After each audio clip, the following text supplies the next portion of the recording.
2021 നവംബറിലാണ് bit coin അതിന്റെ all time high ആയ 69,000 USD touch ചെയ്യുന്നത്. അതിനുശേഷം ഇപ്പോ ഈ കഴിഞ്ഞൊരു 2024 ഈ ഒരു 2 മാസത്തിനകത്ത് ബിറ്റ് കോയിൻ അതിന്റെ ഓൾ ടൈം ഹൈ വീണ്ടും ടച്ച് ചെയ്തിരിക്കുകയാണ് 69,000 USD. അതായത് കഴിഞ്ഞൊരു 2 മാസത്തിനകത്ത് ബിറ്റ് കോയിൻ അതിന്റെ ഇൻവെസ്റ്റേഴ്സിലേക്ക് കൊടുത്തിട്ടുള്ളത് 58% റിട്ടേൺസ് ആണ്. ആക്ച്വലി എന്താണ് ബിറ്റ് കോയിനിൽ ഇപ്പോൾ സംഭവിച്ചുകൊണ്ടിരിക്കുന്നത്? ബിറ്റ് കോയിൻ ആക്ച്വലി ഇത്ര കൂടുതൽ ഇൻവെസ്റ്റേഴ്സ് കൂടുതൽ പൈസ പോർ ചെയ്യാൻ വേണ്ടിയിട്ടുള്ള എന്ത് റീസണാണ് ഇപ്പോൾ ബിറ്റ് കോയിന് പറ്റിയിട്ടുള്ളത്? അതിനെ കുറിച്ചിട്ടാണ് നമ്മൾ ഇന്ന് അനാലിസ് ചെയ്യുന്നത്. അതിനെ കുറിച്ചിട്ടാണ് ഞാൻ ഇന്ന് ഈ വീഡിയോയിലൂടെ സംസാരിക്കുന്നത്. അപ്പൊ നിങ്ങൾ ആരെങ്കിലും ബിറ്റ് കോയിനിൽ ഇൻവെസ്റ്റ് ചെയ്യാൻ ഉദ്ദേശിക്കുന്നവരാണെങ്കിൽ ഈ വീഡിയോ തീർച്ചയായിട്ടും കാണുക. ഇനി ഇൻവെസ്റ്റ് ചെയ്യാൻ ഉദ്ദേശിച്ചിട്ടില്ല എന്നുണ്ടെങ്കിൽ പോലും എന്താണ് ആക്ച്വലി ബിറ്റ് കോയിൻ എന്ന ഒരു ഇൻസ്ട്രുമെന്റിൽ നടക്കുന്നത്, അവിടെ നമുക്ക് എന്തെങ്കിലും ഓപ്പർച്യൂണിറ്റീസ് ഇനിയുണ്ടോ എന്ന് അറിയണമെന്നുണ്ടെങ്കിലും തീർച്ചയായിട്ടും നിങ്ങൾ ഈ വീഡിയോ മുഴുവനായിട്ടും കാണുക. സോ നമുക്ക് നേരെ വീഡിയോയിലേക്ക് പോകാം.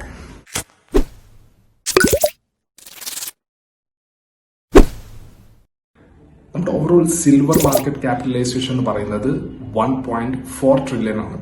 എന്നാൽ ഇപ്പോൾ ക്രിപ്റ്റോ കറൻസിയുടെ ഒരു മാർക്കറ്റ് ക്യാപിറ്റലൈസേഷൻ എന്ന് പറയുന്നത് ഓൾമോസ്റ്റ് നിയർ ആണ് 1.3 ട്രില്യൺ. അതായത് കഴിഞ്ഞൊരു 2 മാസം കൊണ്ട് 2024 ഈ ഒരു 2 മാസം കൊണ്ട് നല്ല രീതിയിലുള്ള റിട്ടേൺസ് ആണ് ക്രിപ്റ്റോസ് ഇൻവെസ്റ്റേഴ്സിന് കൊടുത്തിട്ടുള്ളത്. എസ്പെഷ്യലി എതൂറിയം ഒക്കെ 62% റിട്ടേൺസ് ഓൾറെഡി ഇൻവെസ്റ്റേഴ്സിന് കൊടുത്തു കഴിഞ്ഞു. ആക്ച്വലി ഈ ഒരു നല്ല രീതിയിലുള്ള ബൂമിന്, അതായത് നല്ല രീതിയിലുള്ള ഒരു ട്രെൻഡിന്, അപ് ട്രെൻഡിനുള്ള മേജർ റീസൺ എന്ന് പറയുന്നത് കുറച്ച് കാര്യങ്ങളുണ്ട്. അപ്പൊ അത് അറിഞ്ഞിരിക്കുക എന്നുള്ളത് വളരെ ഇമ്പോർട്ടന്റ് ആയിട്ടുള്ള കാര്യമാണ്. കാരണം നമ്മൾ ആരെങ്കിലും ക്രിപ്റ്റോയിൽ ഇൻവെസ്റ്റ് ചെയ്യാൻ പോകുന്നുണ്ടെന്നുണ്ടെങ്കിൽ തീർച്ചയായിട്ടും ഇങ്ങനെയുള്ള ഈ എന്തുകൊണ്ടാണ് ഈ ക്രിപ്റ്റോ കറൻസി ഇപ്പൊ മൂവ് ചെയ്യുന്നത് എന്നുള്ളതും, അതേപോലെ എപ്പോൾ വേണമെങ്കിലും ഒരു ഡിപ്പ് സംഭവിക്കുക. നമുക്കറിയാം സ്റ്റോക്ക് പോലെയല്ല ക്രിപ്റ്റോ എന്ന് പറയുന്നത് ഹൈ വോളറ്റിലിറ്റി ആണ്. ഒരു ദിവസം തന്നെ 30%, 50% ഒക്കെ കറക്ഷൻ നമ്മൾ കാണേണ്ടി വരും.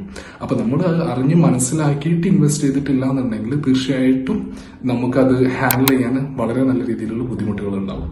സോ തീർച്ചയായിട്ടും നിങ്ങൾ ഈ വീഡിയോയിലൂടെ ഞാൻ ഇവിടെ എക്സ്പ്ലെയിൻ ചെയ്യാൻ പോകുന്നതും എന്തുകൊണ്ടാണ് ഇപ്പോഴത്തെ ഈ ഒരു റാലി സംഭവിക്കുന്നത്, അല്ലെങ്കിൽ ഈ റാലി എത്രത്തോളം സ്റ്റാബിൾ ആണ് എന്നുള്ളതിനെ പറ്റിയിട്ടാണ്. അപ്പൊ തീർച്ചയായിട്ടും നിങ്ങൾക്ക് ഈ വീഡിയോ കണ്ടു കഴിഞ്ഞാൽ ഏകദേശം നിങ്ങൾക്ക് ഒരു ഐഡിയ കിട്ടും ഇനി എന്ത് സാധ്യതയുണ്ട് നമുക്ക് ക്രിപ്റ്റോയിൽ അല്ലെങ്കിൽ ബിറ്റ് കോയിനിൽ നമുക്ക് ഇൻവെസ്റ്റ് ചെയ്യാൻ വേണ്ടിയിട്ട് ഉള്ളത് എന്നുള്ളതിനെ പറ്റി. ആക്ച്വലി ആരാണ് ഇപ്പോ ബിറ്റ് കോയിൻ മേടിച്ചുകൊണ്ടിരിക്കുന്നത്? അതാണ് വളരെ ഇമ്പോർട്ടന്റ് ആയിട്ടുള്ള കാര്യം. സോ ഒരു ബയ്യർ അവിടെ ഉണ്ട് എന്നുണ്ടെങ്കിൽ, അതായത് ഇപ്പൊ നമ്മൾ 1000 രൂപക്കോ 10,000 രൂപക്കോ മേടിക്കുന്ന പോലെയല്ല, ഹ്യൂജ് മണി, അതായത് ബില്യൺസ് ഓഫ് മണി ഓൾറെഡി അവര് ഇൻവെസ്റ്റ് ചെയ്തത് കൊണ്ടാണ് ഇപ്പോ ഈ ഒരു റാലി സംഭവിക്കുന്നത് ബിറ്റ് കോയിനിൽ. സോ ആക്ച്വലി ആരാണ് ഇൻവെസ്റ്റ് ചെയ്യുന്നത് അതിനെ കുറിച്ചിട്ട് നമ്മൾ ആദ്യം മനസ്സിലാക്കണം. അതിൽ ഒന്നാമത്തെ കാറ്റഗറി എന്ന് പറയുന്നത് ട്രേഡ് ഫീ വെയിൽസ് ആണ്. ഈ ട്രേഡ് ഫീ വെയിൽസ് എന്ന് പറയുന്നത് മേജറായിട്ട് ഇൻസ്റ്റിറ്റ്യൂഷണൽ ഇൻവെസ്റ്റേഴ്സ്, അതേപോലെ തന്നെ ഇൻഡിവിജ്വൽ ആയിട്ട് നല്ല ബില്യൺസ് ഒക്കെ ഇട്ടിട്ട് ഇൻവെസ്റ്റ് ചെയ്യുന്ന ആളുകളെയാണ് നമ്മൾ ട്രേഡ് ഫീ വെയിൽസ് എന്ന് പറയുന്നത്. ആക്ച്വലി ഇവരെന്താ ചെയ്യുന്നതെന്ന് പറഞ്ഞാൽ ഇപ്പോ റീസെന്റ് ആയിട്ട് ഒരു ETF വന്നിട്ടുണ്ട്, ബിറ്റ് കോയിൻ സ്പോട്ട് ETF എന്ന് പറഞ്ഞിട്ട്. മുമ്പൊക്കെ ഒരു റെഗുലേഷൻ ഉണ്ടായിരുന്നു, അതായത് ഇപ്പൊ ഈ ട്രേഡ് ഫീ വെയിൽസിൽ പെട്ടിട്ടുള്ള ചില ബാങ്കേഴ്സിന്, അതേപോലെ ചില പെൻഷൻ ഫണ്ട്സ്, ഇവർക്കൊന്നും ഇങ്ങനെയുള്ള ബിറ്റ് കോയിനിൽ ഇൻവെസ്റ്റ് ചെയ്യാൻ പറ്റില്ലായിരുന്നു. സോ ഈ ഒരു ETF വന്നതിന് ശേഷം ഇവർക്കെല്ലാം, ഈ ഇൻഡിവിജ്വൽസ് ആയിട്ടുള്ള ആളുകൾക്കും അതേപോലെ തന്നെ ഈ ഒരു ഇൻസ്റ്റിറ്റ്യൂഷനൊക്കെ, ഈ ബാങ്കേഴ്സിനും ഒക്കെ നല്ല രീതിയിലുള്ള പൈസ ഇൻവെസ്റ്റ് ചെയ്യാൻ വേണ്ടിയിട്ട് പറ്റും. സോ അവരൊക്കെ നല്ല രീതിയിൽ പൈസ, നല്ല രീതിയിലുള്ള ബില്യൺസ് ഓഫ് മണി അവരിപ്പോ പോർ ചെയ്യുന്നതുകൊണ്ടാണ് ഇപ്പോ ഈ ഒരു ക്രിപ്റ്റോ, അതായത് ഒരു ബിറ്റ് കോയിൻ നല്ല രീതിയിൽ മൂവ്മെന്റ് കൊടുക്കുന്നത്, നല്ല രീതിയിലുള്ള ഒരു റാലി കൊടുത്തുകൊണ്ടിരിക്കുന്നത്. ആക്ച്വലി USA SEC, അതായത് സെക്യൂരിറ്റി ആൻഡ് എക്സ്ചേഞ്ച് കമ്മീഷനാണ് ഇപ്പോൾ ഈ ഒരു ETF അപ്രൂവൽ കൊടുത്തിട്ടുണ്ടായിരുന്നത്. മുമ്പ് ഇങ്ങനെയുള്ള ETF ഒരു കമ്മീഷനും അപ്രൂവൽ കൊടുത്തിട്ടില്ലായിരുന്നു. ഇപ്പോൾ 11 ETF ഈ SEC അപ്രൂവൽ കൊടുത്തിട്ടുള്ളത്. 19 ബില്യൺ വർത്ത് ഓഫ് ETF ആണ് ഇതുവരെ ഈ ഒരു കഴിഞ്ഞ ഒരു മാസത്തിനകത്ത്, 32 ദിവസത്തിനകത്ത് പർച്ചേസ് ചെയ്തിട്ടുള്ളത്. സോ അതിന്റെ ഒരു റാലിയാണ് ഇപ്പോൾ നമ്മൾ ബിറ്റ് കോയിനിൽ ശരിക്കും കാണുന്നത്. അതായത് ഒരു 11% റാലിയിൽ മാത്രം 161 മില്യൺ ബിറ്റ് കോയിൻ ട്രേഡേഴ്സ് ആണ് വൈപ്പ് ഔട്ട് ആയിട്ടുള്ളത്, അവരുടെ പൊസിഷൻസ് അവർ ക്ലോസ് ചെയ്തിട്ടുള്ളത്. സോ അതൊരു വലിയ റീസൺ ആണ് ബിറ്റ് കോയിൻ മുകളിലേക്ക് പോകാനുള്ളത്. So the same thing in the flip side, അവിടെ ബയ്യേഴ്സ് ഓൾറെഡി നല്ല രീതിയിലുള്ള പൊസിഷൻസ് ബിൽഡ് ചെയ്തിട്ടുണ്ടാവും. സോ ഇനി ബിറ്റ് കോയിൻ മുകളിലേക്ക് പോയിട്ടില്ല, താഴേക്കാണ് വരുന്നതെന്നുണ്ടെങ്കിൽ ഈ ഓൾറെഡി ബൈ ചെയ്തവരൊക്കെ അവരുടെ പൊസിഷൻസ് സെല് ചെയ്യുമ്പോൾ വീണ്ടും നല്ല രീതിയിലുള്ള കറക്ഷൻ താഴേക്കും വരാനുള്ള സാധ്യത കൂടുതലാണ് ബിറ്റ് കോയിനിൽ.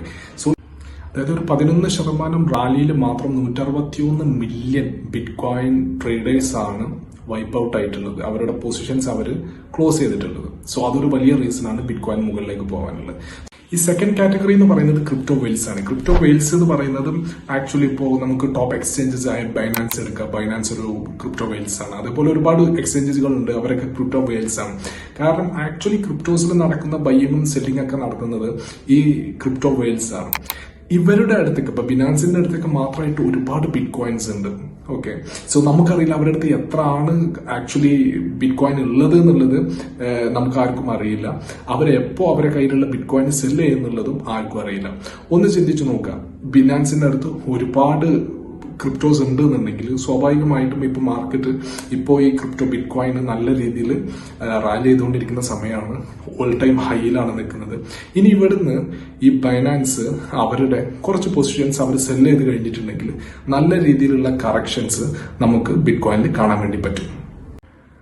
പല ഓപ്ഷൻ ട്രേഡേഴ്സും അവരുടെ ഒരു മാർക്കായിട്ട് വെച്ചിട്ടുള്ളത് 70K ആണ്. Bitcoin 70K hit ആകുന്നതാണ്.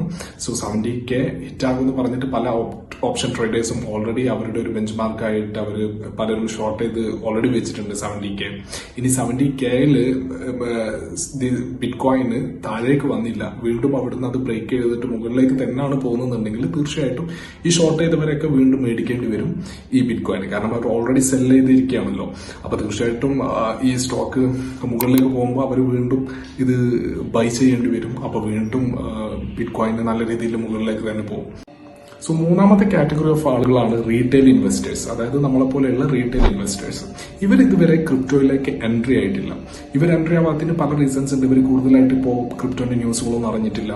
ക്രിപ്റ്റോനെ പറ്റിയിട്ടോ അല്ലെങ്കിൽ ഒരു ബിറ്റ് കോയിന്റെ മൂവ്മെന്റിനെ പറ്റിയിട്ടോ ഒന്നും കൂടുതൽ ആളുകളൊന്നും റീറ്റെയിൽ ഇൻവെസ്റ്റേഴ്സ് അറിഞ്ഞിട്ടില്ല. ഇപ്പോഴത്തെ കംപ്ലീറ്റ് ഗെയിം എന്ന് പറയുന്നത് വലിയ വലിയ ഇൻവെസ്റ്റേഴ്സ് ആണ്. സോ ഇനി ഈ റീറ്റെയിൽ ഇൻവെസ്റ്റേഴ്സ് നമ്മളെ പോലെയുള്ള ആളുകൾ ക്രിപ്റ്റോയിലേക്ക് വരണം. വന്നു കഴിഞ്ഞാൽ കൂടുതൽ മൂവ്മെന്റ്സ് കിട്ടുള്ളൂ. അവർക്ക് ഇപ്പോൾ വലിയ വലിയ ഇൻവെസ്റ്റേഴ്സിന് അവരുടെ പൊസിഷൻസ് അവർക്ക് സ്ക്വയർ ഓഫ് ചെയ്യാനും പറ്റുള്ളൂ.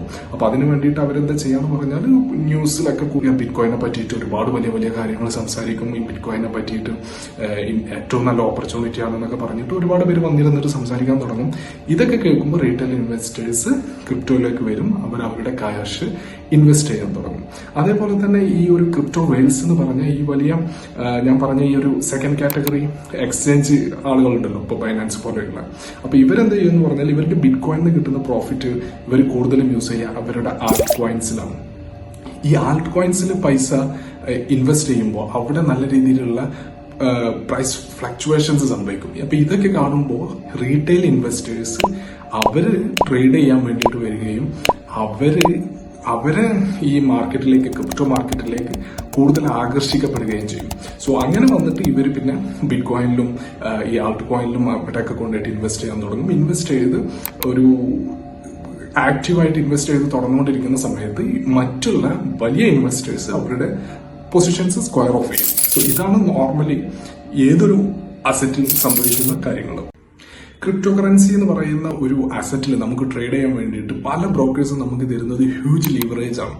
ആക്ച്വലി നമുക്കൊരു സ്റ്റോക്കിൽ കിട്ടുന്നത് 5x ബിഫോർ ഒക്കെ ആണെന്നുണ്ടെങ്കിൽ 10x 20x ഒക്കെ കിട്ടിയിരുന്ന സ്ഥാനത്ത് ഇപ്പൊ നമുക്ക് സ്റ്റോക്കിൽ കിട്ടുന്നത് ഒരു 5x ഒക്കെയാണ് മാക്സിമം ലീവറേജ് കിട്ടുക. എന്നാൽ ക്രിപ്റ്റോ കറൻസിയിൽ നമുക്കൊരു 100x 200x 500x ലീവറേജസ് ഒക്കെയാണ് നമുക്ക് ട്രേഡ് ചെയ്യാൻ വേണ്ടിയിട്ട് കിട്ടുന്നത്.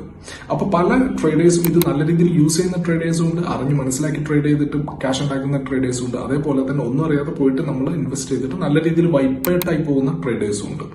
കാരണം നമ്മളൊരു 1000 രൂപ നമ്മുടെ കയ്യിലുണ്ടെന്നുണ്ടെങ്കിൽ അതിന്റെ ഒരു 100x 200x വെറുത്തുള്ള ബിറ്റ് കോയിൻ നമുക്ക് മേടിക്കാൻ പറ്റുമെന്ന് പറഞ്ഞാൽ ഇറ്റ്സ് അമേസിംഗ്, റൈറ്റ്? ആ ഒരു ക്രിപ്റ്റോ നല്ല രീതിയിൽ മുകളിലേക്ക് പോയാൽ നമുക്ക് നല്ല രീതിയിലുള്ള പ്രോഫിറ്റ് ഉണ്ടാക്കിയെടുക്കാൻ വേണ്ടിയിട്ട് പറ്റും. അതുപോലെ ഈ വർഷം 2024 എടുത്തു നോക്കുകയാണെന്നുണ്ടെങ്കിൽ സ്റ്റോക്ക് ആണെന്നുണ്ടെങ്കിലും ക്രിപ്റ്റോസ് ആണെന്നുണ്ടെങ്കിലും ഒക്കെ മുകളിലേക്കാണ് പോയിക്കൊണ്ടിരിക്കുന്നത്. ഇങ്ങനെ ഒരു ഇൻസ്ട്രുമെന്റും കംപ്ലീറ്റ് എല്ലാ സമയം മുകളിലേക്ക് മാത്രം പോകുന്ന ഒരു ഇൻസ്ട്രുമെന്റ് ഒന്നും ഇവിടെ ഇല്ല. ഓക്കെ, സോ ഇൻസ്ട്രുമെന്റ് എന്ന് പറയുന്നത് എപ്പോഴും മുകളിലേക്ക് പോയി കഴിഞ്ഞിട്ടുണ്ടെങ്കിൽ കണ്ടിന്യൂ മുകളിലേക്ക് പോവാണെന്നുണ്ടെങ്കിൽ തീർച്ചയായിട്ടും നല്ല രീതിയിലുള്ള ഒരു കറക്ഷൻസ് വരും. സോ ആ ഒരു കറക്ഷൻസ് എപ്പോൾ വേണേലും സംഭവിക്കാം. ഒന്നെങ്കിൽ നിങ്ങൾ ഒരു ബിറ്റ് കോയിനിലൊക്കെ ഇൻവെസ്റ്റ് ചെയ്യാൻ താല്പര്യമുള്ള ആളുകളുണ്ടെങ്കിൽ തീർച്ചയായിട്ടും ഒരു ചെറിയ പെർസെന്റേജ് നല്ലൊരു കറക്ഷൻ വന്നതിന് ശേഷം ചെറിയൊരു പെർസെന്റേജ് ഇൻവെസ്റ്റ് ചെയ്യാം.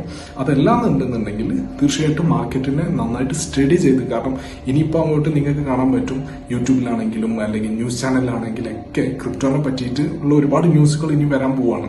സോ ഇതൊക്കെ കണ്ടു മനസ്സിലാക്കിയതിനു ശേഷം നിങ്ങൾക്ക് ഏതാണോ ശരി എന്നുള്ളത് നോക്കിയിട്ട് നല്ല തീരുമാനം എടുത്തിട്ട് മാത്രം നല്ല കോയിൻസ്, നല്ല ഫണ്ടമെന്റലി സ്ട്രോങ് ആയിട്ടുള്ള ക്രിപ്റ്റോസിൽ മാത്രം ഇൻവെസ്റ്റ് ചെയ്യാൻ വേണ്ടിയിട്ട് ശ്രദ്ധിക്കാം. സോ ഇത്രയേ ഉള്ളൂ ഇന്നത്തെ വീഡിയോയിൽ. അപ്പോൾ ഈ വീഡിയോ നിങ്ങൾക്ക് വളരെയധികം വാലിഡ് ആയെന്ന് വിചാരിക്കുന്നു. ഇനി മറ്റൊരു വീഡിയോയുമായിട്ട് വീണ്ടും കാണാം. Okay, by.